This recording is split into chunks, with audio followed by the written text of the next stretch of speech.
भारत में पौराणिक काल से जुड़े बहुत से ऐसे रहस्य हैं जो आज तक कभी नहीं सुलझ पाए। देश विदेश के वैज्ञानिकों ने उन रहस्यों को सुलझाने का प्रयास किया,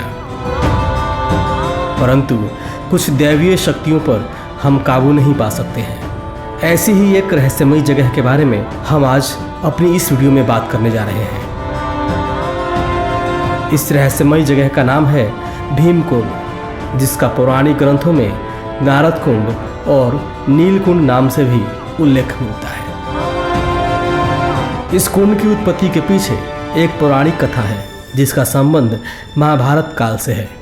वर्तमान में यह जगह मध्य प्रदेश के बुंदेलखंड अंचल में जिला मुख्यालय से लगभग 80 किलोमीटर की दूरी पर सागर छतरपुर राष्ट्रीय राजमार्ग पर स्थित है।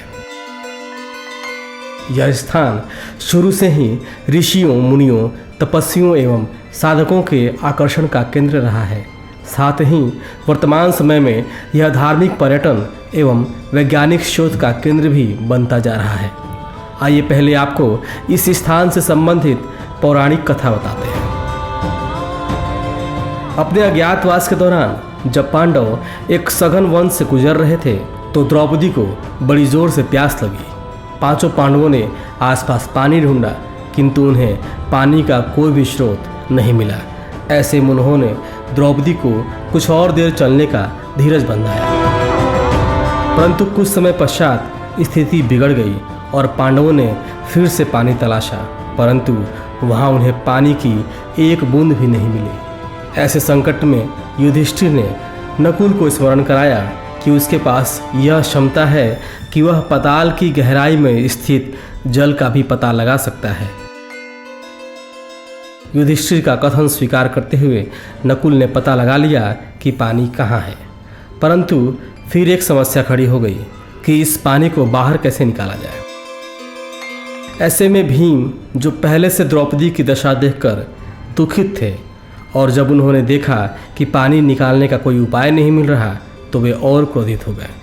क्रोधित होकर उन्होंने अपनी गदा उठाई और निर्धारित स्थान पर प्रहार किया। भीम की गदा का प्रहार इतना शक्तिशाली था कि भूमि की कई परतों में छेद हो गया और जल दिखाई देने लगा। परंतु अब एक नई समस्या आ खड़ी हुई कि पानी धरती से लगभग 30 फुट नीचे था। अब द्रौपदी को पानी के पास ले जाना मुश्किल था और पानी को ऊपर लाना भी उतना ही मुश्किल था। ऐसी स्थिति में एक बार फिर युधिष्ठिर की सलाह काम आई। उन्होंने अर्जुन से उनकी धनुर्विद्या के कौशल से जल तक पहुंचने का मार्ग बनाने को कहा। यह सुनकर अर्जुन ने धनुष पर बाण चढ़ाया और अपने बाणों से जल स्रोत तक सीढ़ियां बना ली। उन्हीं सीढ़ियों की मदद से द्रौपदी को जल स्रोत तक ले जाया गया और जैसा कि कथा में बताया गया है कि कुंड भीम के प्रहार से बना, इसलिए कुंड का नाम भीमकुंड पड़ा। कुछ लोगों का मानना है कि भीमकुंड एक शांत ज्वालामुखी है। इस कुंड की रहस्यमयी बात यह है कि इसकी गहराई आज तक कोई नहीं माप पाया। बहुत से गोताखोरों ने इसकी गहराई नापने की कोशिश की, परंतु कुछ हाथ न लगा। किसी को भी इस कुंड का तल नहीं मिला। कुंड के तल के बदले लगभग 80 फीट की गहराई में तेज जलधाराएं प्रवाहमान मिली, जो संभवतः इसे समुद्र से जोड़ती है।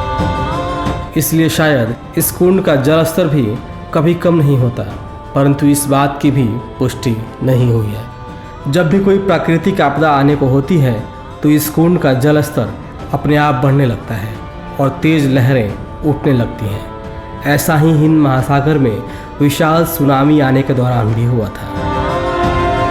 सुनामी के समय इसमें लहरें उठने के बाद डिस्कवरी चैनल ने भी इस कुंड का रहस्य जानने की कोशिश की थी।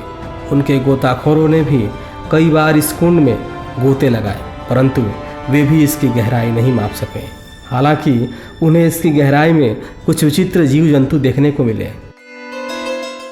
कुंड के जल की खासियत यह है कि जल नीले रंग का है एवं पारदर्शी है, जिसकी वजह से कुंड की काफ़ी गहराई तक की चीज़ें साफ नजर आती हैं। इसी प्रकार के अपडेट्स लेते रहने के लिए हमारे चैनल हिंदू रिचुअल्स को सब्सक्राइब करना और बेल आइकॉन को क्लिक करना ना भूलें। धन्यवाद।